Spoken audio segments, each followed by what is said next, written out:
All right, everybody. It is Sunday morning. We appreciate you guys joining us. Make sure you hit that like and subscribe button to Crain and Company. Another big weekend of college football. We got a lot to get to. I'm not going to stay here with the intros a lot. Remember, in the chat, throw questions in there, comments in there. We'll get to them as soon as we can to interact. David Cohn, Blaine Crain in here as well. Make sure you're following us on all social media platforms. Well, guys, let's get into it. I don't want to beat around the bush. Let's start with the Auburn and Penn State. Hope you guys are doing well on this Sunday morning. A lot better probably than Auburn and Brian Harson are. And I don't want to be too long-winded on this because there's a lot of other stuff we need to get to. But there's a difference between losing and there's a difference between being outclassed. I have never seen and I've watched Gene Chizik's team go 3-9, but he won a national championship a couple years before. I have never seen an Auburn team that is this bad all around in every aspect, from the players that are on the field, which this is one of the least talented. I said this last week on the radio all week. This is one of the least talented teams that I've seen Auburn have in a long time. But that's not the only problem. You got outworked. You got outcoached. You got out-efforted. You got out-disciplined. And you can sit here and say, okay, Brian Harson's in year 2. And that's correct. Two things can be true at once. But you can also say that you didn't do anything in the transfer portal on the offensive line, which blew my mind when it happened. I don't care if they were just average to a little bit above average players. The product that Auburn's offensive line that was put out yesterday was absolute hot dog water. Like, I don't know another way to describe it. It's as bad as I've ever seen it. The quarterback position, bad decisions. You're rotating guys play in and play out. How will you ever get any rhythm? Robbie Ashford comes in. We know he's running it. You don't have to be Newt Rodney to figure that out. Recruiting's going terribly, and it's not going to go any better after all those players who came to Jordan-Hare saw you get embarrassed. It looked like Auburn was Mercer going to play Auburn in their own place. Brian Harson, I don't know if there is a way outside of magic or voodoo witchcraft that Auburn can turn this around with the players that they have. You made no moves in the portal at quarterback. You brought in Zach Calzada. You've brought in TJ Finley, Robbie Ashford, and Zach Calzada. Awful. Awful. Can't recruit. You're struggling to coach, and the players aren't very good. I don't think Brian Harson makes it past the bye week. I don't think he makes past the bye week. I don't know if they can beat Missouri. Guys, your thoughts? Because that's about as embarrassing as before. And you can put out all these videos about, man, we're in this together. And remember what I said during the summer? All those Auburn fans that when it went down with Brian Harson and the boosters that were like, we're here for Coach Harson, man. It's Coach Harson, us against the boosters, man. He's our guy. Let's go to Tumors. How about now? How about now? Because it's looking like the boosters may have actually been correct. They may have actually been. And this is why fans shouldn't make decisions. This is why. They're not a good football team. Hats off to Penn State. I do want to give them credit. I don't want to take away from Penn State. They came in and physically dominated Auburn. That's what a college football team is supposed to look like. And I know Brian Harson hasn't been the easiest. No, there's no way he survives after this year. There's no way. You're not good enough. The players aren't good enough. You could somehow magically find a way to beat Missouri. You're not beating LSU. You're going to get murdered by Georgia, Ole Miss, Mississippi State. Auburn is right now. Auburn's looking like a 5-win team, maybe. And Brian Harson, look, it's like Fallout Boy, said, thanks for the memories, even though they weren't so great. What do you think, Dave? Blaine, you know Auburn football inside and out, man. You jump in. What an embarrassment on every level. I mean, it really was. I mean, you go back and you look at the players on both teams. I mean, I would say Auburn, the only position group realistically they were better than Penn State, and it's probably barely was running back. And I've said this for a while now, and I was worried from last year, the games we lost. You look at the South Carolina game, you look at the Mississippi State game, those games were coaching. You had a lot of movement when it comes to coordinators, and that's fine. But, what do you look for in a coach? To kind of Jake hit on a little bit. It's recruiting. Recruiting's not good. Player development, Auburn looked weak and small. Especially on the offensive line. I mean, you gave up 230-plus rushing yards to a Penn State team, and the one thing they said about the Auburn team was they would have elite defense. I didn't see elite defense out there. I saw Penn State come, establish the run on offense, held Tank Bigsby to 9. First of all, 9 carries.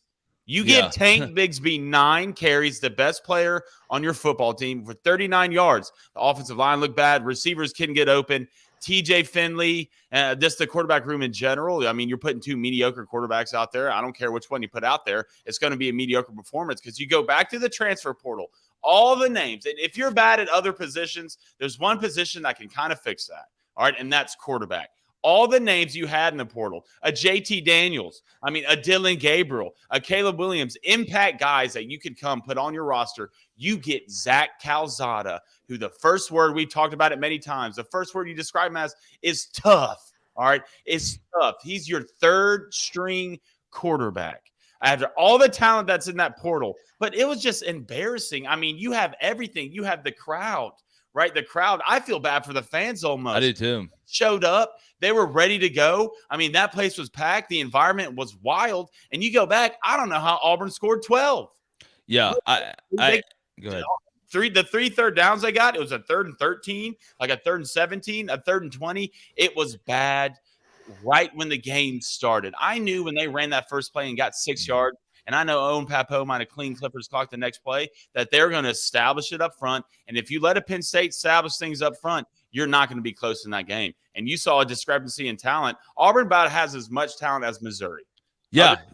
I don't feel comfortable with them and any other team. It's bad. It's only going to get worse. You look at Auburn's schedule. There's a stretch on there that's not fun on any team. So, I don't know how long he lasts, but right now I don't think he should be the coach of Auburn, because right now Auburn's slowly spinning around that drain and turning into a terrible, terrible football team. Well, Cone, my thing too is I've never seen Auburn get dominated. Like, I've seen Auburn lose. I've seen Auburn blow games. I've seen Auburn make terrible decisions. And like I said, 2 things can be true at once, right? One, Brian Harson could have inherited a bad situation on the offensive line in a couple other spots. And also, Brian Harson can be in over his head. And right now, when it looks like he has to recruit against anybody that's worth their salt, because Brian Harson isn't a very sociable guy. He's not a guy that's going to go in there and win the living room over 75-80% of the coaches in the SEC. He doesn't have a lot of personality. Okay, that's just it. He's not a guy that can go get the players. Right at Boise, it was a good fit because he's able to get guys in there that kind of would go along with how he wanted to do things. He didn't have to go and sign a top 15, top 20 class. He didn't have to really go out there and recruit. You know what I'm saying? And really go out there and earn every kid. Now, a head coach isn't the only one that can do that. You have recruiting coordinators and assistants. But 2 things can be true at once. He could have inherited a bad situation, and he can be in way over his head. Yep. And I have never seen a team. Auburn made all the mistakes. They were. You can't be. It's like the old saying, right? We'd watch somebody be like, "Man, he's short, but damn it, he's slow." You can't be. You can't be. Oh well, he's in year 2, but man, they're awful. Like Auburn is awful, about as bad as I've ever seen in Cone. You've got to get somebody in there that knows how to compete in this environment. You've got to get somebody in there that's not just going to be like, you know what? Here's what we're going to do, guys. It's us against the world. All right, let's put out a strength and conditioning video, and let's show Tank Bigsby lifting weights, but only give him 9 carries. Eric Kiesau, you remember y'all fired Cornelius Williams last year, the wide receivers coach? Not only did you replace him, Eric Kiesau, you put this guy at offensive coordinator. You give the ball to Tank 9 times. That's, to me, and you watch Auburn last year. You want to know why you lost all those games in a row? Because you didn't make halftime adjustments. Brian Harson gets his ass kicked every halftime, every single halftime. Because Go work on cars, man. Take that money. Go work on cars. It's like I said, everybody that was, Brian Harson against the Boosters, right? It's Brian Harson against the Boosters. We're all in this together. How do you feel now? You want to go to Tuners now? Though. Yeah, you got a cool podcast. Look, Huddle with Hars. I understand that Coach Harson doesn't have the personnel that he wants. That's the nature of being a second-year head coach. You've only recruited 1 cycle of guys.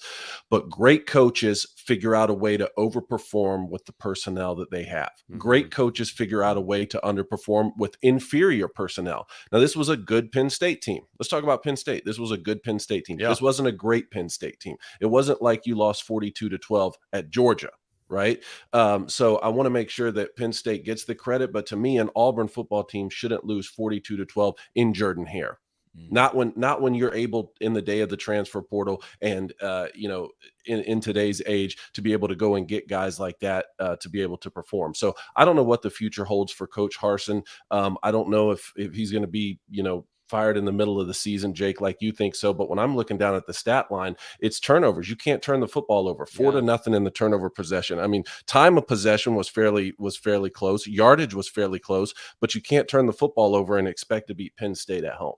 Yes, and we did have a donation from Emmanuel C. I'm going to make sure that I get to that. But yeah, look, you can't not recruit well and not recruit the transfer portal well and then play sloppy. Yeah, but let me ask y'all this. What has he done well? Yeah, what has Brian Harson done well so far? If you could point one thing out, what is it? What has he done well? It's not player development. Auburn doesn't look bigger, stronger, and faster. It's not play calling. That hadn't gotten better. It's not recruiting.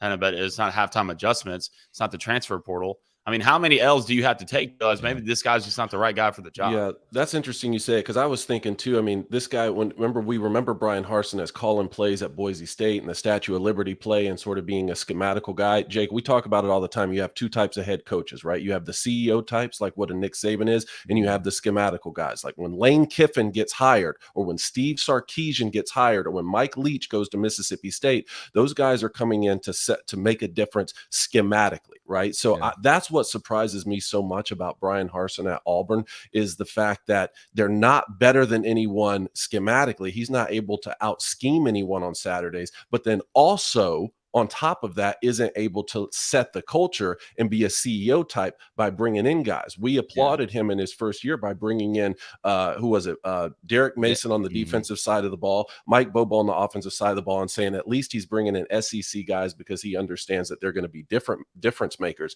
That didn't help. It doesn't seem like he's winning from a culture standpoint, but then also is getting out schemed. Yeah, look, again, it's like I said, man, he's short, but he really is slow. Like it just that it doesn't work. You can't do it at this level. I think yesterday exposed, and you can say, oh, it's one game. Well, you can tell a lot from one game, the way that Auburn lost. And I'm going to go ahead and move on, but I don't think he makes it past the bye week. Look, he was like, me, Schmedding, and Kiesau are going to try and do it our way. Turns out you're in way over your head.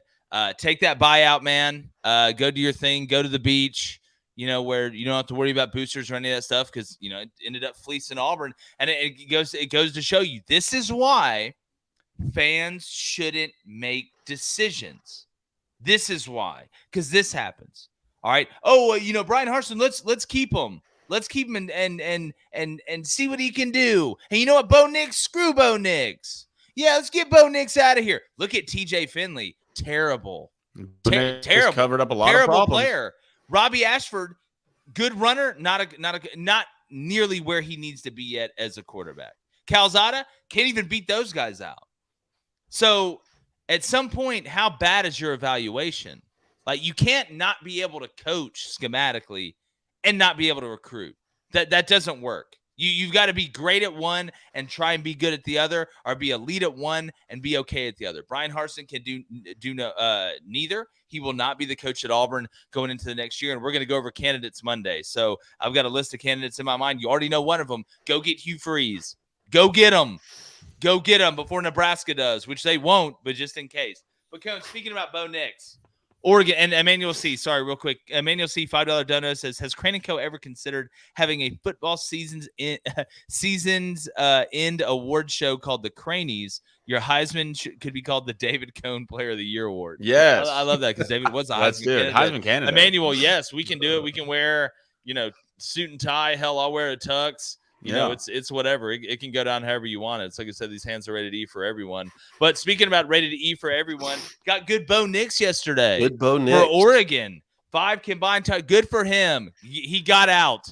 He's like, oh boy, in Shawshank Redemption.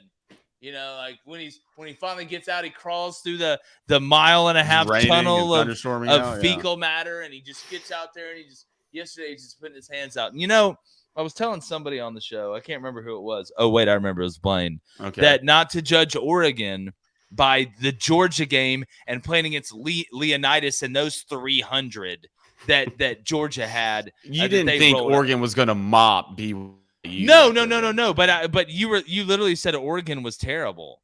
I mean, the one thing I learned about the Oregon BYU game is Georgia's really good. Well, yeah, that's what I'm saying. Like we knew Georgia's good. Now we know really how good they are. But Bo Nix, you had 3 rushing touchdowns, 2 passing touchdowns. Now, when you look at BYU's schedule, eventually they probably were going to lose one. I mean, we talked with Tim Brando about what if BYU goes undefeated. Will they have a chance to make the playoff? Don't have to worry about that now. The schedule doesn't get any easier. It just seems like those games started to pile up on BYU a little bit, but Oregon played well, whether it was through the air, whether it was on the ground. Good for Dan Lanning getting a big win, really kind of riding the ship. Them and A&M kind of righted the ship a little bit. They did it in different ways. I'm not panicking on BYU. They're still beat up. They've got a lot of big games left, but it was a big win for Oregon. No, I agree. And the biggest surprise to me with this game was Oregon had over 200 rushing yards against BYU. I think BYU had 60. I thought BYU would somewhat establish the line of scrimmage on both sides of the ball. But still, man, it goes back to Georgia's just head and shoulders above everybody in this league. And I don't really think it's that close. I think if you put them against Alabama right now, they'd be at least a double-digit, point spread winner. At least 10, I would think. But, this is Bo Nix to a T. He's great one week. He's mediocre the next week. But I'm glad to see him succeed. And you can see he covered up a lot of problems at Auburn. But I was surprised about the rushing game, kind of the physicality game. Oregon was on attack like a Dan Lanning team should be. And, BYU was a little bit on the defensive. So I wasn't surprised there. Yeah, again, though, when you have a guy like Bo Nix that can extend the play, he's a threat to run. You look what they did down the field. When you look at Dan Lanning, I think his approach, his style is somewhat similar to Mario Cristobal's. I know one's an offensive guy, one's a defensive guy, but the physicality of Oregon, they held up with the physicality. That's what I wanted to see. I know BYU had some wide receivers out, and like I said, they're beat up a little bit. But Oregon, to me, that was a game they really needed to get some confidence back as they go into Pac-12 play. Ken, what were your thoughts? Oh, I think we may have lost. Yeah, Co might have dropped out. Yeah. Yep, Co may have dropped out. That's all right. I'm sure he may. He's in the chat. You said, "Let me back in. I have things to say." So, yeah. Co, just ask some questions in here, and we'll answer them. Yeah, Co, ask questions. Yeah. Co, ask some questions in the chat. If you donate, we'll read it. Yeah, you want to donate? We'll get you a $5 donation. We do say I'm looking at the chat right now. Said Bo is a questionable decision. Having said that, give the coach a dang chance. What do you mean? Did you not watch the game? This is what's funny to me. Your first year, right? Imagine hiring somebody for a job. Okay, just a normal job in the real world, Carl. And you're like, all right, it's your first year. We're gonna just let you learn. We're not really gonna judge you. If good things happen, good. If bad things happen, we can get past it. Then that second year, after you've had a whole year, you come back and the team is way worse. Yeah. Way worse. And guess what? You can go to any company and get employees to help him, but it's his choice. He's got to evaluate him. That was so bad yesterday. There's levels to this, Carl. There's levels to this. It was so bad yesterday. So bad that from that one game, and we saw against San Jose State, who's not a good football team. Not a good football team at all. You barely survived at home. You were losing at halftime. This team with this recruiting class, what recruits is he going to get now? Which ones is he going to get now, Carl? Who wants to come play for that and get my ass beat to death? You think that was bad? You think that game was bad? Wait until Georgia. Wait until Bama. Wait until Arkansas at home. Even though they didn't play great against Missouri State. I'm telling you right now, at the end of the day, Auburn is they're way worse than I even thought. Mm-hmm. And it's not getting better. You have the 13th ranked recruiting class in the SEC. You're just beating Vandy. You're out. You're out. You can sit here and, hey, it's okay to be wrong. For the people that are like, Brian Harson can do this. Let's go. We can do this. You were wrong. The boosters it looks like they're right. It looks like you got to call spade a spade. I tried to give him the benefit of the doubt when he took the job. But after the last half of last year, and I saw that he doesn't know how to adjust, his coaches don't know how to adjust after halftime, you're done. You're cooked. That's something that's like learning how to 3-point turn before you drive in the world, even though they probably don't even teach it anymore. Like, that's a basic thing. You have to know how to adjust at halftime. It's just the truth. But yeah. Cody, you're back. Hey, Dave. You try and run away? Hey, we can't hear you. Can't hear him now. Look, we're getting closer. We're getting closer. We're getting closer. But all right, so let's move on. Blaine, Georgia absolutely mopped. Me now. Yeah, Hey, there he is. There he is. There he is. Movement He's is back. good. Yeah, go ahead. What? Any thoughts on what just happened? What were y'all talking about? Don't worry about it. Not a big deal. Were you talking about Bo Nix being good? And then Yeah, we were talking about Bo Nix, and then we talked a little bit about Brian Harson against somebody in the chat was like, give him a chance and be like, man, what do you what? A chance to burn the rest of the now I program get down? it all makes complete sense to me now. Yeah. The pro Brian Harson crowd tried to kick me out of the show. Yeah. Yeah, that's And now 100%. the free cone movement has started. All 7 of them. There's dozens of us. He said, Carl said, my nephew replacement cone up to his old tricks. I'm fixing to get RC straight. What is replacement cone is up to something? Yeah, He always he's always cone. sneaky. But no, Carl, listen, the man's had a chance, but sometimes when you see the patient is literally about to die, you have to change the doctor and get another point of view. It's like on the shows like House when they're like, we can't tell what's wrong with her. Is it a bacterial infection or is it this? Well, she's about to die. It's like, all right, we got to bring in another doctor. Just send in Dr. House. And he figures out like she swallowed a nickel when she was 9 and it got caught in her liver, which has caused this very rare disease. That's what's happening in Auburn right now. Sometimes Carl, what is like you look at the Auburn program, what are you excited about? Yeah, what excites what are you excited about? Point to something, right? And trust me, I want to be excited about something. Like I watched this game in public with people with an Auburn shirt on, Like you point to this program and be like, yeah, he's doing well here. Like we probably got an hour on the show. I'll wait. Now, you watched this game in public, Blaine? Yeah, I did. It was a housewarming party. I had to go. Look, I picked them going 2-6 in the SEC. This is not surprising to me. You want me to sit here and act surprised? I knew when you got Zach Calzada out of the portal that this was going to be a long year. You have 3 guys battling at the quarterback position of who can be the most mediocre, the best. Yeah, we had a question in chat. Was firing Gus a mistake? No, I think 2 things can be true at once. Firing Gus could be the right decision. You made the wrong hire, and now you're paying for it. But let's move on. Georgia, again, Blaine, Georgia is the number 1 team in the country. I agree with that 100%. But I think Alabama's good enough to be able to make up the gap a little bit the longer it goes. If Georgia played Alabama this weekend, I think they'd beat them by double digits. But Georgia doesn't play Alabama this weekend. Georgia won't play Alabama until the SEC championship game. So Alabama has time. It was La Monroe. They covered. Your boy went 5-1 yesterday. Blaine, you did go 6-0 as well. It was the Crain brothers absolutely on fire today. Yesterday. Let's keep it going.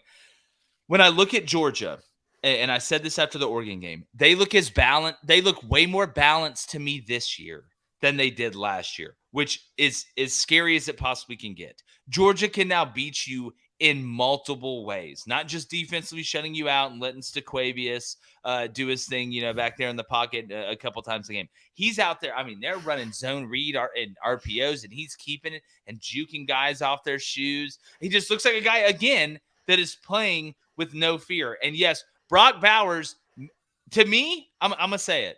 I would take Brock Bowers over Kyle Pitts. I'm sorry. I would. I'd take him over. He's a better blocker.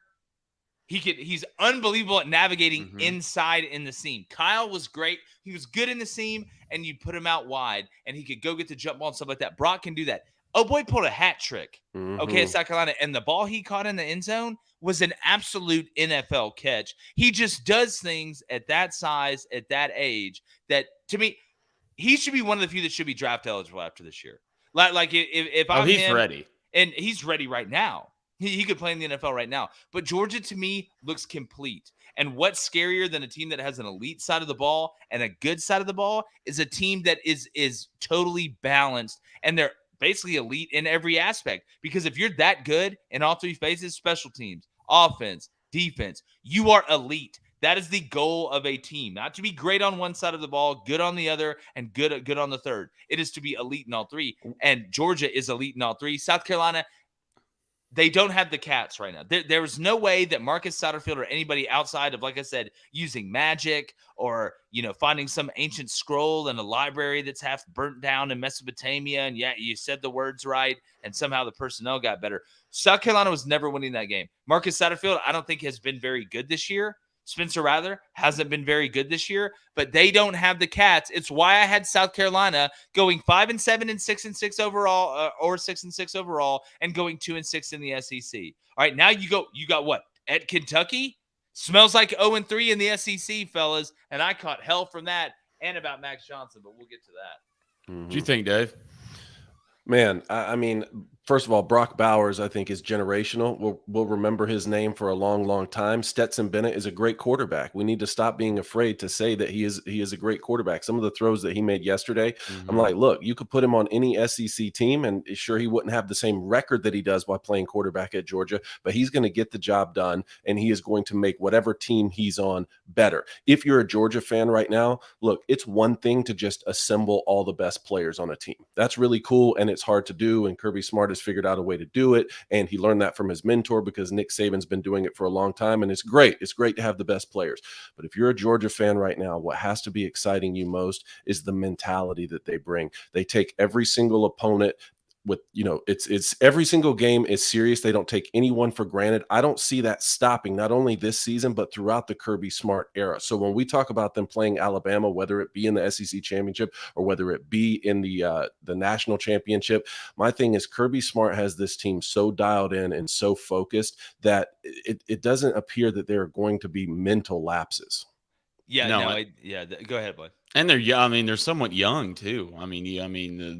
Brock Bowers is 19 years old.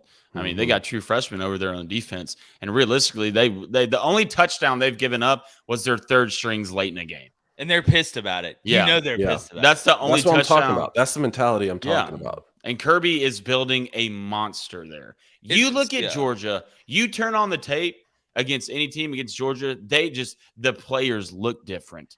They move different. The size of them are different, and they're coached well. All right. There's nothing scarier than players that are huge, fast, and smart who are all playing together and who are coached well. You don't see Georgia out here making dumb penalties. And you go back to the Bama-Texas game, but Bama had 15 penalties, right? That Georgia team, I would never think that Georgia team, and they played mostly without Trevon Walker yesterday. He's a little bit hurt, and they were that good. It wasn't close. There's not a secret play. You mean Jalen Carter? Was it Jalen Carter? Or Jalen Carter? I say, Trevon Walker. Yeah, sorry. Different number one pick. My bad. Yeah. That's how good Georgia is. But this is it's not like Georgia is head and shoulders over everybody in college football, and that's including Bama. Well, do you remember, Cone? Do you remember when Saban was doing his thing at Bama? Like, they really started getting it going, and he had stacked like 2 or 3 recruiting classes on each other. And you're watching Bama, and you're like, man, like these guys look different. They play different. That's what it's like. Kirby is literally building Bama in Athens. That's what he's done. That's why I love it. It's like the king whose son runs away to another part of, goes to another continent and builds up an army the same way his dad did. And then they fight each other, and then go battle the Klingons for interstellar domination. But he followed the blueprint. I mean, he's followed the blueprint. Right. And this, and to expound on that other point that I was making, Georgia's better than everyone, and they don't act like they're better than everyone. That's what's so cool about it. And that's what Nick Saban has done at Alabama is like, okay, we may be the best team in the country, but I'm going to make sure that I'm in here in the building away from the press every single day, reminding you that you're not better than everyone. Even when I think back at some of the greatest dynasties college football has seen, when you think back on the early 2000s Miamis or the mid 2000s USCs, those teams were better than everyone, and they kind of knew it, right? With Reggie Bush and Matt Leinart and Pete Carroll out in Southern California. What happens? You end up losing, that the end of that dynasty was Texas and Vince Young scoring a touchdown to beat you in the national championship. These Alabama teams that we've seen, and now this Georgia dynasty that Kirby Smart is starting, they're starting to be better than everyone and not think that they're better than everyone. Yeah, exactly. That's right. When your best players are your most humble and hardest workers, and they're that good of players, that's what happens. Blaine in the chat, I see we got a ton of questions. Are you curating? You want me to do it? No, look, this is home to me. What's up, Booster Club? Hope you had a good weekend. Let's go to Chris Foster real quick. He says, "Can Miami solve their problems on offense?" Look, not having Restrepo as I lean up to the chat here. Not having Restrepo is a big deal, but Miami's problem yesterday was not in between the 20s. And again, I'll say it every week on this show. Offensive coordinators do not get paid to move the ball in between the 20s and kick field goals. They get paid to convert on third down and score touchdowns in the red zone. Like I said, not having Restrepo was a big deal. But A&M, I thought, did a great job of bend but not breaking. But I thought the play calling by Josh Gaddis in the red zone from Miami was so conservative.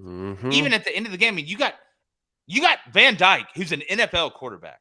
And he stayed in there and took hits. I mean, he delivered throws, whether it's to the tight end, Mallory, spraying it out on the outside. I thought he did a good job in the short, intermediate, and the long game, even though they didn't take a ton of shots. But when they did, they were hitting them. They were hitting 15 to 25-yard shots when Van Dyke was able to sit back there because A&M wasn't getting a great pass rush.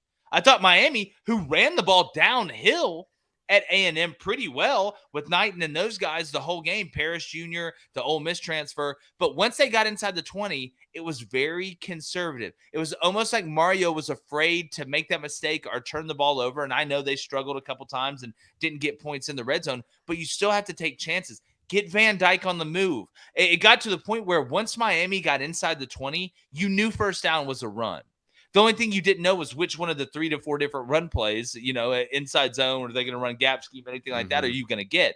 But they kept getting in 2nd 8 and 2nd 9. So the fix for Miami's offense, outside of getting a couple guys that are beat up back, is they have got to start being a little bit more diverse. You have to start, manipulating your portfolio once you get in the red zone, because what cost you last night wasn't some unbelievable offensive performance by Texas A&M, even though I thought it looked a lot cleaner and smoother with Max Johnson. I know we're going to get to A&M in a second. But what cost you last night was when you get into the red zone, you'd either kick field goals or you didn't get points. And to me, I think that's a mixture of guys not making plays, but the biggest part of that was the play calling from Josh Gaddis and Mario Cristobal and playing it safe. And with Josh Gaddis yesterday, Miami fans got a little taste of what Michigan fans have dealt with the past couple seasons. Now, on that side of things, Michigan accomplished more last year than they have in 2 decades. So I haven't been overly critical of Josh Gaddis, but they got a little bit of sample size in terms of being a little bit too conservative when you need to take risks, and oftentimes being too risky when you need to be conservative. A lot of people reached out to me when I kept Tyler Van Dyke off of my top 10 list when we were doing this in the preseason. And I said, look, I need to see more. It's one thing to throw for 300 yards, in 5 or 6 consecutive games when you're playing Virginia and Virginia Tech and Louisville. It's another thing to do it in prime time. And yesterday I thought was a prime time moment where we thought Tyler Van Dyke could come out. Like we said this week, Jake, it could be a coming out party for him. Now, being down your top wide receiver, even top 2 targets, I know is tough, but you have to score a touchdown, right? You have to score a touchdown or 2 if you're going to be able to have that, own that primetime moment. The good news for Miami fans, look, you got your guy. You got your guy in Mario Cristobal. I would even say he's still slightly ahead of schedule. They played Texas A&M close. Big things are coming from Miami. Yeah, they're going to recruit well enough, too, where it's a lot of the stuff you can throw vanilla ice cream out there and it's going to work to a certain extent. But again, I think you saw a little bit of what you saw from Josh Gaddis in Michigan. Once you get into the red zone, I know Harbaugh took over with the play calling. It just, again, I just can't lay my head at the pillow at night knowing we played it conservative in that moment, Blaine. Yeah, well, I think we talked enough about the Miami quarterback, Cone. How were your thoughts on Max Johnson's play? I felt like he really played within the offense. His stats aren't gaudy or anything like that, but I thought he played well and he did what he needed to do to win the game. I thought he played exactly like Jake and I were talking about this past week. We knew, you don't put Max Johnson in so he comes in and throws for 550 yards, right? You put Max Johnson in so you know what your floor is and you win big football games, and that's what they did. So for people who are looking at Max Johnson's performance, be like, what did he really do that much more than like Haynes King? You won the football game. One of the quarterbacks lost to App State. One of them just beat Miami. You know what he didn't do, Cone? You know what he didn't do? Turn the ball over. Yep. Yeah, and it's funny when you look at A&M, and I think it got to the point where Jimbo kind of realized what kind of game this was going to be. He saw Miami was struggling in the red zone. He saw that 8-point lead, and they were like, all right, we're getting some stuff in the run. A-Chain was really more dangerous, after the catch than he was lined up in the backfield and running the ball, because A&M's offensive line is still all right. I was worried a little bit, though, that A&M's receivers could not get any separation. I know Miami has some pretty good DBs, but A&M's receivers struggled to get any separation. I mean, you look at the windows that Max Johnson was having to throw the ball into. How many 3rd and 5s or 3rd and 7s did we see where nobody went on the outside? Max had to work back inside to the slant and have to throw the ball literally between two guys' hands, or defender's hands who's draped all over a wide receiver. Yeah. A&M has got to have guys that can get some separation, or you've got to have a tight end or somebody in the seam that threatens that area to let guys on the outside win. Whether it's Anaya Smith, I don't care who it is, you have got to be able to create separation, because the windows Max Johnson was having to throw in last night, if you're having to throw in those windows against Miami, you're going to have to do it against Bama. If you see Georgia, eventually you're going to have to do it against Georgia. LSU looked really good in the back end last night with Jay Ward and those guys, and we'll get to that against a very pesky and talented Mississippi State team. So Max Johnson didn't lose you the game, and he didn't panic, right? He didn't panic when it was going crazy. The ball didn't hit the ground. Okay, the ball didn't sail over a guy in the intermediate game right into a safety that they ran back. He didn't make the ultimate mistake. It was his first game to start at A&M. I think you'll see him continue to get better. But A&M played a lot cleaner. Was it gorgeous? No. Was it like going to a Globetrotters game and watch them score 200 points? No. But you know what you didn't do? You didn't lose the game. You didn't blow the game, and you didn't panic. And with Max, you don't lose a lot on the mobility front, to be honest. Now, there were a couple zone reads he should have pulled, and he knew them in that moment. But this is not like we're having to side against, a guy who can light it up like Lamar Jackson, and then the other guy is immobile, say like Tom Brady. I mean, sure, Max Johnson isn't a 4-5 guy, but you saw several moments in that game where he was able to use his feet, pick up a big first down, get out of bounds when needed. So I think that's another area where you know what he gives you through the passing game, you know what he gives you from a leadership standpoint, and then you don't lose a lot on the mobility front. No. I mean, Max has pretty good presence in the pocket. And I don't think Haynes King has that. But, guys, I think the biggest news out of the weekend, to be honest, speaking of points, guys, Iowa scored 27 points, guys. I think we should give it up to Iowa. Guys, you did it. You did it, guys. You scored 27 total points. We got a question here from Garce, a.k.a. Cone's Heisman. Cone, you actually might win a Heisman if we keep talking about it. And hashtag Ask Crain and Company. He says, how bad does Nevada have to be to lose in a 27-0 shutout to Iowa? Jake, what do you think? Pretty bad. I mean, look, Iowa scored double digits. It's like on the movie Division 3, and there's no girls on campus, and you look and it's like, hey, it's two girls. They're walking together. Two girls walking together. No, look, Iowa again under hit. If it Always has a 3 does. or a 4 in front of it with Iowa, take the under. But yeah, again, that's just, you had a delay in that game. Nobody should have to be delayed to watch that game. That whole game's a delay. That's exactly right. Yeah. It's an atrocity. To be honest with you, it's basically a high crime. Like, I'm writing a letter to NATO the minute we get off of here. But I do want to write a letter to everybody in the state of Washington and say, you know what? Thanks for coming through for the kid, because they dog walked Michigan State, Cone's second favorite team, the green ones out there with Mel Tucker. Guys, there's a lot of big Penix energy in Washington. God, he was right spinning now. it, boy. He was spinning it from the vertical back. He made a couple throws down the field where you kind of looked and you're like, wow, that looks like 2 years ago, Michael Penix. But I'm telling you, Kalen DeBoer, there's a reason I had them going 7-2 in the Pac-12. They physically dominated Michigan State, lining up, running it. They were unpredictable on offense. I thought they really had a mixed bag. You're able to pound it on the ground with a lefty quarterback. You're able to work the boot. I thought Penix did a really good job, especially right before halftime, of extending the play and letting guys like Polk and McMillan, who are two witches. I mean, Polk, Washington always has that guy.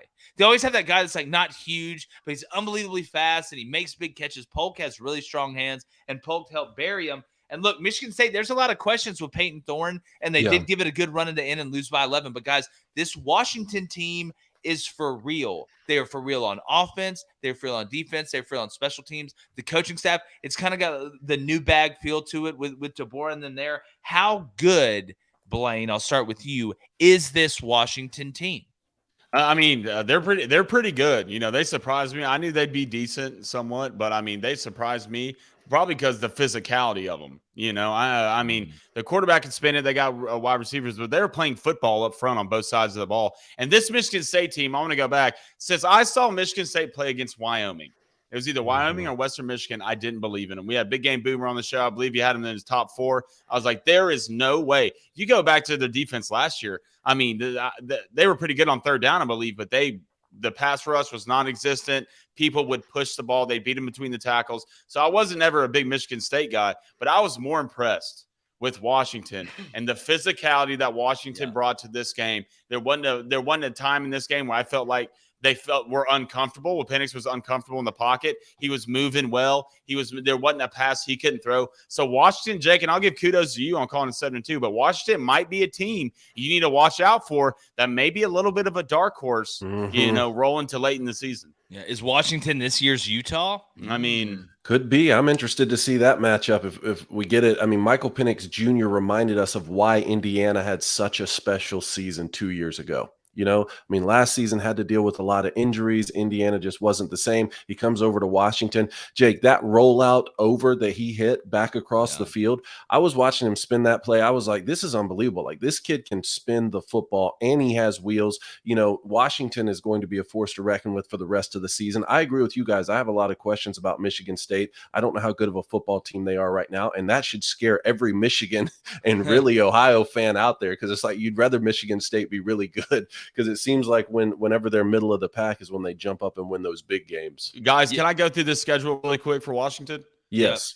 Okay, I think they got Stanford next week at home. I feel like they win that game. You go to UCLA, who just squeaked by South Alabama. Oh, don't fake the field goal, Kane. What are you doing? Okay. Then you go to Arizona State. You got Arizona at home. You go to Cal. You have Oregon State at home. You go to Oregon. You have Colorado at home, and you're at Washington State. So winnable games. So they wouldn't play Utah until the conference championship. Yeah, that's exactly right. That's why I had them going 7-2, because they didn't play Utah or USC, I believe. I don't think they have USC on that schedule either. You go win at Oregon, Washington could just, go to their Jake Locker again and sneak into the playoff and play Bama again, and then Bama or Georgia, and then it not be good. But anyways, guys in the chat, I can see you. Make sure if you want to make a donation, that gets your question asked quicker. I want to speed up and go through this a little bit rapid fire, Coney, if that's cool with you. Let's do it. All right, so a couple teams in the SEC struggled last night. Arkansas, Missouri State. I mean, Bobby Petrino hopped on the motorcycle, came back into town with a bunch of blondes in his green notebook, like off the water boy. They jumped out 17-0. Arkansas had to get basically, a punt return for a touchdown, a couple non-offensive plays to be able to win that game. Florida ends up winning against South Florida. Two totally different games, though. You can't take both those games and be like, all right, let's look at both of these together and see. It's circumstantial. Missouri State came out and hit Arkansas in the mouth, and it took Arkansas a little bit of time to recover from it. Because guess who Arkansas has next week? A&M. In Jerry's world. This is one of those games where you're looking ahead, right? And I don't want to take anything away from Missouri State. Any Bobby Petrino coach team is dangerous. But Arkansas sleptwalked through this one after the big win at home against South Carolina and Cincinnati, and you're getting ready for another big game, your first SEC game against a Texas A&M team. A little bit of looking ahead there, but they ended up getting the win. Sometimes those games, you just have to win them, Cone. Now on the Florida side, I was very, again, Anthony Richardson through the air. You look at the amount of carries that he had. I'm not understanding what Billy's doing. Billy is renting a Ferrari for a day and driving the speed limit. Why? You're not getting him back. He could throw for 100 yards every game, and he's still going to the NFL next year.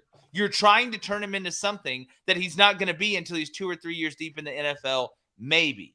All right, to me, they're not using his legs. But the most surprising part of the whole South Florida game was South Florida absolutely trashed Florida's defensive front seven.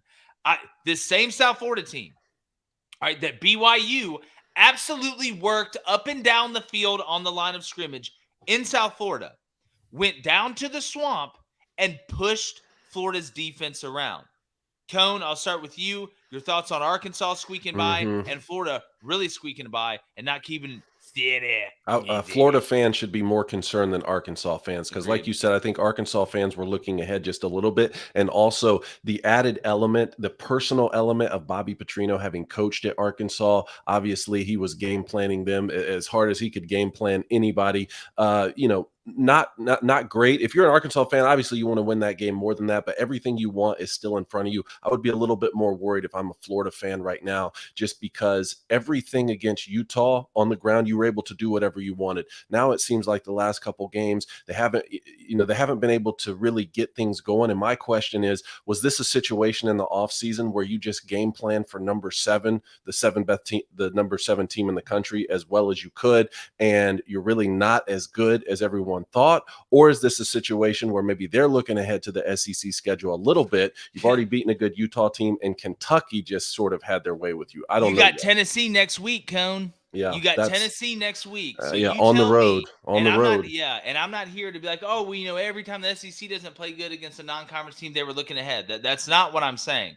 But in these two circumstances, man, it really looks like it. It really, really looks like it. And Missouri State, with what the right kid was able to do on the ground, Petrino, like I said, had a great plan. But again, if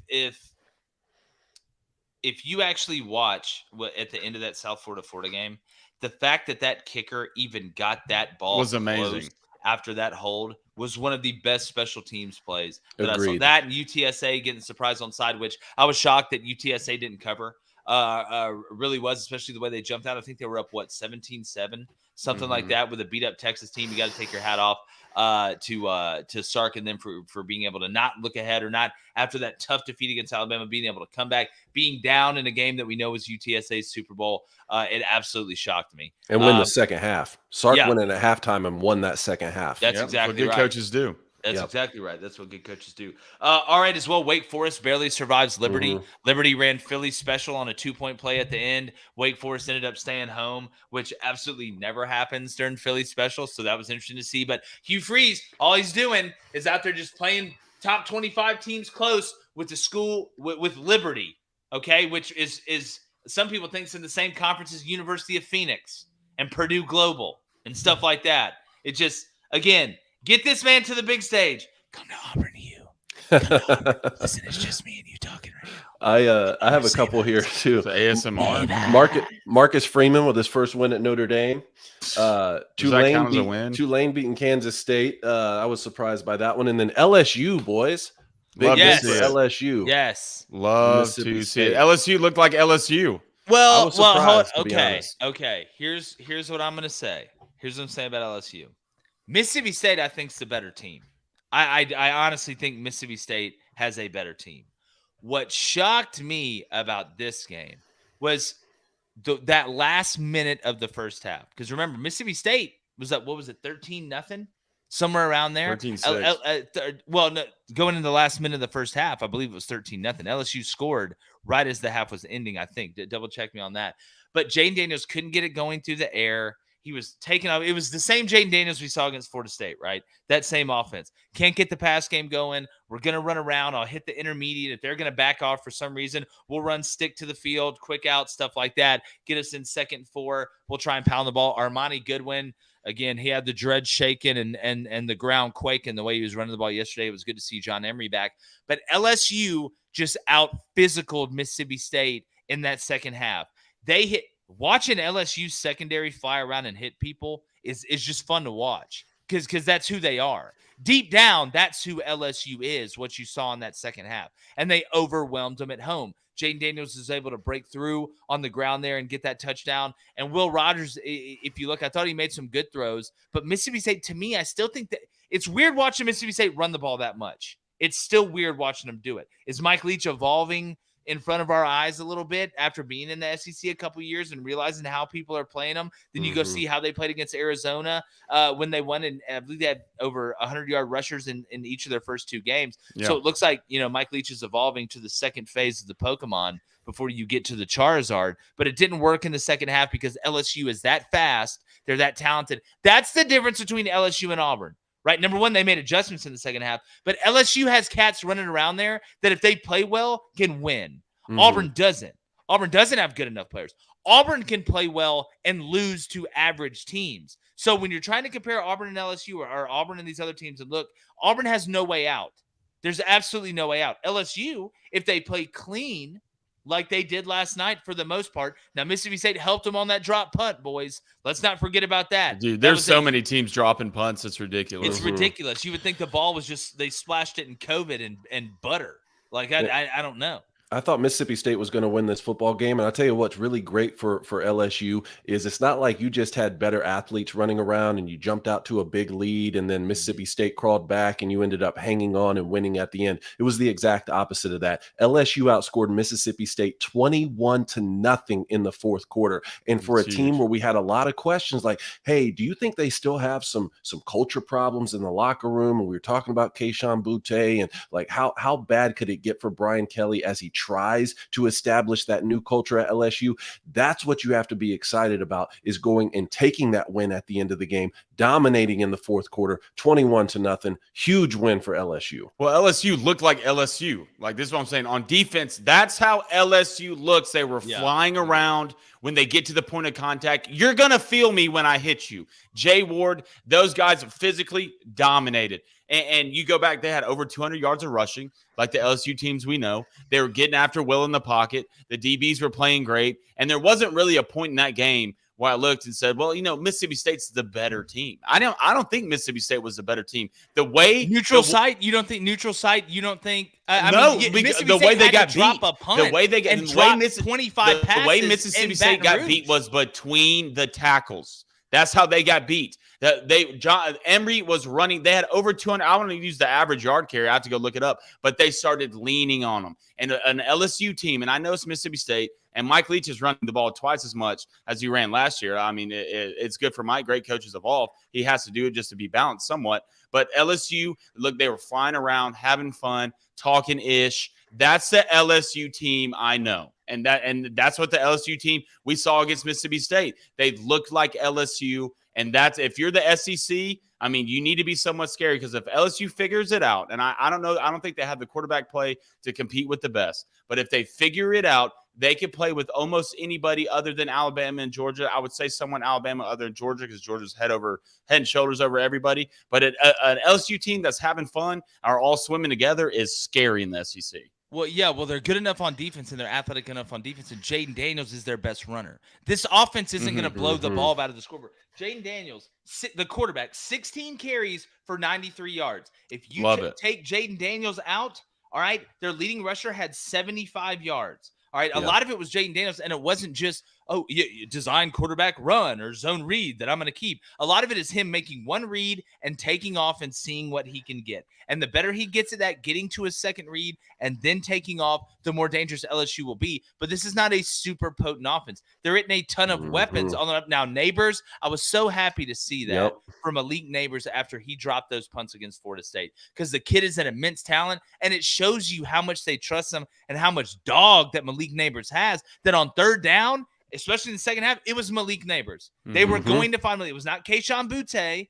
All right, it was Malik Neighbors. That's who they were going to find. Malik Neighbors, Besh, and then the run game. That's what it was. So LSU, while they're good, I don't think they're elite cone, but it was a good sign to see, because in the fourth quarter, LSU comes to play. They're a blocked extra point from Florida State away. They dominate the fourth quarter. I'm so glad you pointed out Neighbors bouncing back after that Florida State game. It got to a point in the fourth where Mississippi State was having to bracket covered Neighbors. Now, if you told me at the beginning of the season that a lot of teams are going to have to bracket cover one of LSU's wide receivers, obviously we would have all said that's Keishawn Butte. So again, I agree with you, Jake. They have a lot of LSU needs to have some answers for a lot of problems on offense. But I agree with you too, Blaine. I think that they're going to be able to play with a lot more teams in the SEC than we originally thought. One point that I did want to make to you, Blaine, though, is let's don't forget, I think a lot of this was a specific payback for Mississippi State, because Mike Leach has sort of had LSU's number since he's gotten there. And at home, I think a lot of that was, hey, we need to really take care of Mississippi State this season. I don't know. You think there's a little something extra on it? I mean, you don't think Brian Kelly approached that like any other game? I think Brian Kelly may have, because Brian Kelly wasn't on those teams that had to lose to Mississippi State or had to give up 500 yards of passing yards, 2 seasons ago. I think some of those guys on the team still remember that. And at the end of the day, look, like we said when LSU was playing Florida State, they're always going to have athletes running around the field. It's just that in this specific case, especially on the defensive side of the ball, those athletes were put in the best positions to succeed. Yeah, and that's what you expect out of Brian Kelly. Yes. I mean, that's the Brian Kelly. We know we're going to put you where you need to be. Now go make the play, and that's what Brian Kelly did. And that's all you have to do at LSU, because you have cats running around there. It doesn't matter the year, it doesn't matter the time. Yeah, a couple more on the periphery. Bubbly got asked, will Clemson figure out the quarterback position? DJ just doesn't seem to impress. I know his numbers weren't bad yesterday. They started out slow against Louisiana Tech. Cade Klubnik's got to be the guy. Yep. Yeah, I mean, he came in and threw 5 passes. It's going to happen against Wake Forest. I'm just telling you. I've said it, and I've said it, and I've said it. They go play Wake Forest this week. What you will see happen is DJ will not look good early in that game. Wake Forest will get up. I don't know if it's by a touchdown. I don't know if it's by 10 or double digits, but at some point, Cade Klubnik's going to come in that game, and he'll lead them back, and then he'll never not be the starter again. I went back and watched the game with DJ. He still looks slow when it comes down to reading, and I'm not talking about me when I'm looking at a thesaurus. Another thing, Jeff Collins, Georgia Tech, absolutely destroyed and shut out at home. That party's probably over. I hate it for Jeff. He's a great guy. He'll end up being an analyst or something at Bama and being able to bounce back. Georgia Tech's done. Ole Miss went in there and handled business, guys. I thought that looked pretty good. Mm-hmm. No, I did too. I mean, you see man, Jeff's such a great guy. I mean, they just don't got it at Georgia Tech. There's, a lot of expectations. They just don't got it. And Ole Miss is another team that you have to, any Lane Kiffin coach team, you need to be worried about. I mean, the quarterback position, it's there. I mean, Dart is nice. They got the cats, Zach Evans at running back. I mean, you know what you have with Ole Miss. And I don't know if a lot of people are talking about Ole Miss enough. I mean, they've looked good on both sides of the ball. I can't wait for Ole Miss to play someone actually for real so we can really find out. Mm-hmm. Yeah, the quarterback battle's interesting there as well. USC absolutely dog-walked Fresno State, a game that I thought was going to be much closer. I thought Fresno State, especially coming off that tight loss at Oregon State. What was the final in that one? 45-17. Well, Jake Hayner got hurt in the third quarter. I know, yep. Yeah, is he out? I watched that game last night. I didn't see how. I just saw ankle. Gotcha. Yeah, I think it was the ankle. He got the. It didn't look good. It didn't look good. So I hope he. That's a good win for USC. Big. It may not look like it to a lot of fans around the country. Oh, so what? You beat Fresno State, but that's a good win for Southern Cal. It is, and look, Caleb Williams. We know he's a witch. With Lincoln, it's going to come down to up front. That's what it's going to come down to with USC. There. And do we really know about USC yet? Do we really know? It's like Michigan. Do we really know? There's a lot of teams with questions that are going to be in the top 10. We're going to drop our top 10 this week. Make sure you like and subscribe as well. I do want to give a shout out to Florida State. Backup quarterback, Rodemaker coming in, even though they screwed me out of an 18 parlay. Louisville, which I'll never forgive you. Both Satterfields right now, Marcus, the OC at South Carolina, and Scott, the head coach at Louisville. I mean, if you can't do it with Malik Cunningham with what you've been building there, I'm going to tell you what I think is going to happen. Sean Clark will get a job maybe this offseason or into this year from App State, and Satterfield will go back to App State. I would not be shocked if you saw that if Sean Clark did leave. Again, Louisville just not able to do it at the end defensively. I mean, they're throwing the ball to Johnny Wilson. Like, they're throwing it to one guy. Rodemaker was like, all right, hey, it's my second game really in here. I started one as a true freshman, but kind of forgot about that. Hostile environment. What a huge moment for him. Huge moment for him. And, dude, that kid can rip it now. He can. He can absolutely rip it. The backup quarterback from Florida State is better than anyone that Auburn has right now outside of Holden Gariner, which I'm not going to get into that. But FSU, again, you play clean. And I know you had the interception overturned. I hope Travis is fine. He got hurt, but you had your quarterback go down. You didn't have your A game, and you went on the road and you beat a Louisville team. And you did it by figuring out a way to do it without blowing the game at the end, which has been tough for Florida State. There was a couple questionable calls in the goal line again for Florida State, which I'm not even going to get into. That absolutely blew my mind. They had to literally throw a laser fade, is what I call it, to the tree that is Johnny Wilson on 3rd and goal against Louisville to take the lead late because they got cute 2 different times like they did against LSU and tried to pitch it on the goal line when they fumbled and almost blew that one. So, again, guys, a lot of great storylines. I do want to tell everybody we're going to take a short 3-4 minute break, come back and talk to NFL. We have our bets. We have our fantasy too as well. Blaine and Cone are playing each other. Team Get Off My Lawn versus whatever Blaine's team. Flaming Dragon. Flaming Dragon. Flaming Dragon, Jake. Yeah. Don't disrespect my team like that. I don't know. I'm not. Look, I'll disrespect whatever. I'll disrespect you right now. Not my team. And the ginger beer. These hands are ready to eat for everybody. Yeah, that's exactly right. But no, anything else you guys want to add on in the chat? Let us know a couple more questions, and we're going to switch gears here. I just quick shout out to Oklahoma. I mean, Nebraska absolutely took care of business. I was excited on that first drive for Nebraska, and I'm going to talk about this a little bit more later in the week. But I've been through coaching changes at the collegiate level, not in the middle of the season like those guys. I don't know, what they're going through to see their head coach get fired, the guy who recruited you. But I really thought that they could circle the wagons and maybe play Oklahoma close. The fact they couldn't, I just think speaks to the fact that they just can't. They don't have the guys. Like they just, I mean, because I thought if there was any game where they would really rally around, play a team close, was this Oklahoma team. I mean, shout out to what Brent Venables has done over there, because I think, Blaine, you might have been right in the Big 12, or Jake, did you have Jake? No, I'm sorry. Jake had Oklahoma right in the Big 12. So looks like they're going to be a problem for many weeks to come. For sure. And guys, I would be remiss if we did not say something about Kansas. Lance Leopold, possible coach of the year. Him and Dino Babers fighting it out for coach of the year. Nice. I mean, who'd have thought Syracuse and Kansas would both be undefeated? I mean, Syracuse beats Purdue, crazy game. I can't believe that overhit. Purdue, again, defensively continues to baffle me. I like Garrett Schrader, the quarterback from Syracuse. But Kansas, Daniels at quarterback, they look legit.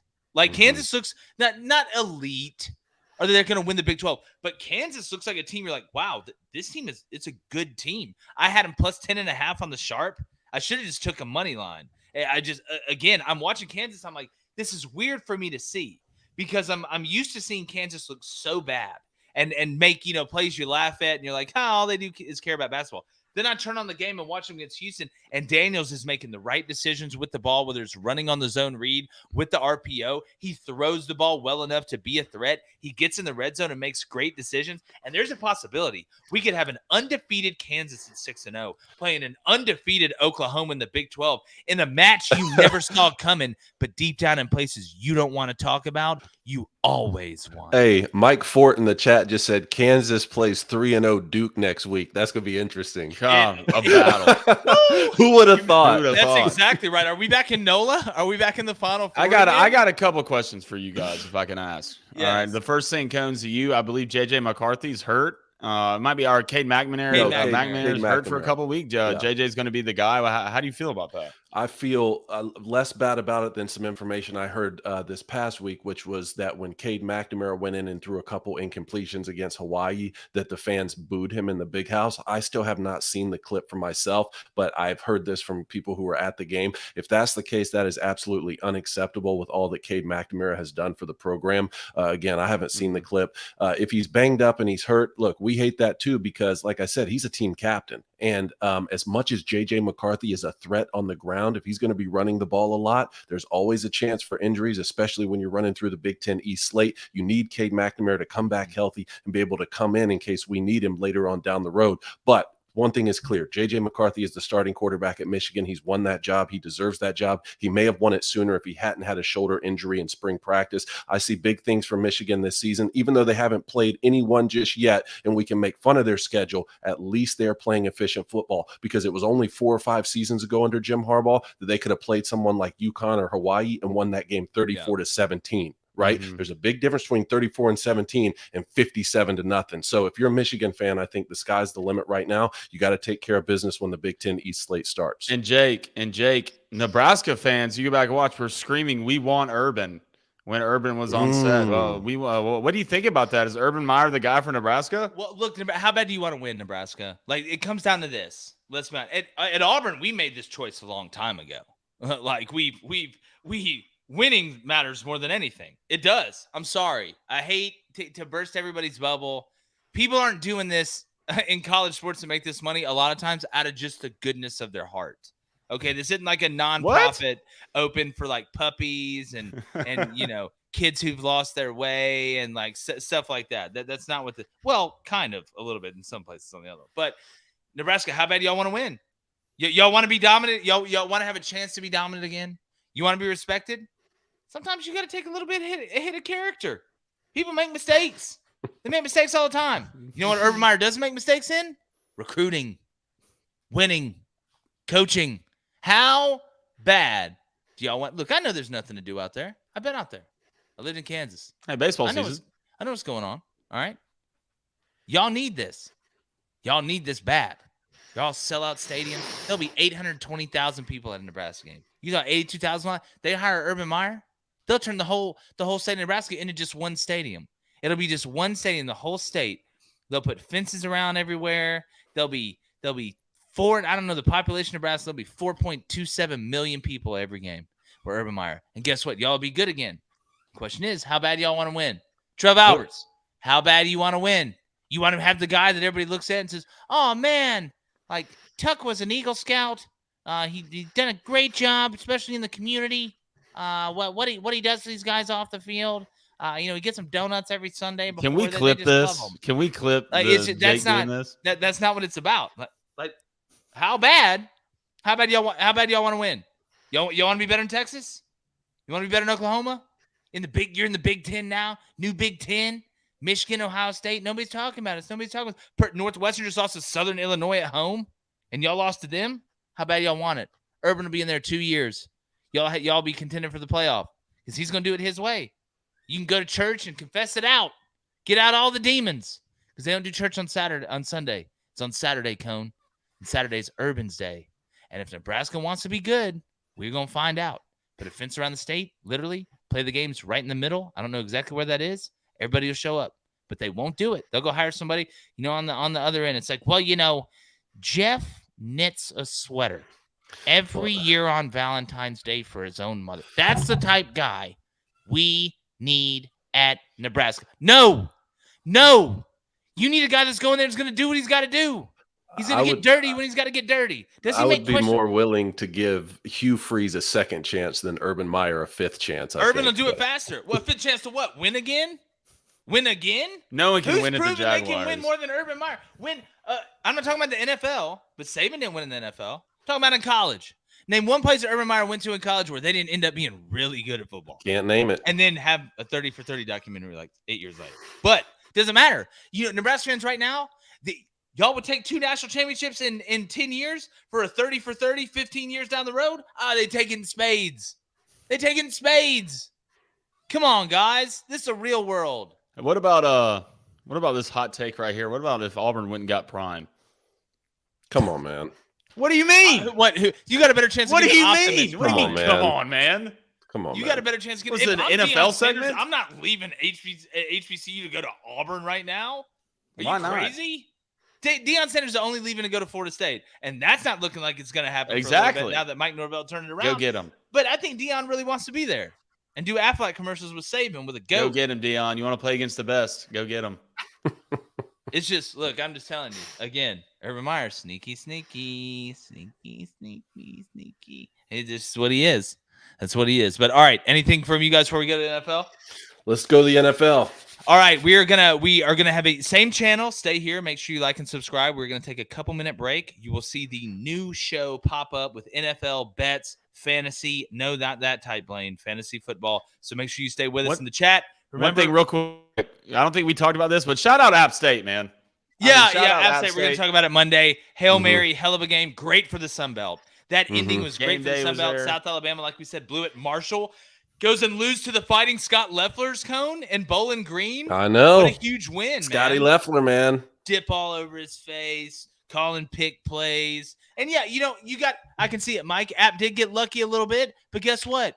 Sometimes you got to have it happen. Blaine, you said is App God's team? Are they God's team this year? Did God choose them this year to be the team? Did Morgan Freeman go to Sean Clark and we have a Bruce Almighty situation? Samuel Jackson's walking around the campus with an eye patch, just looking for people.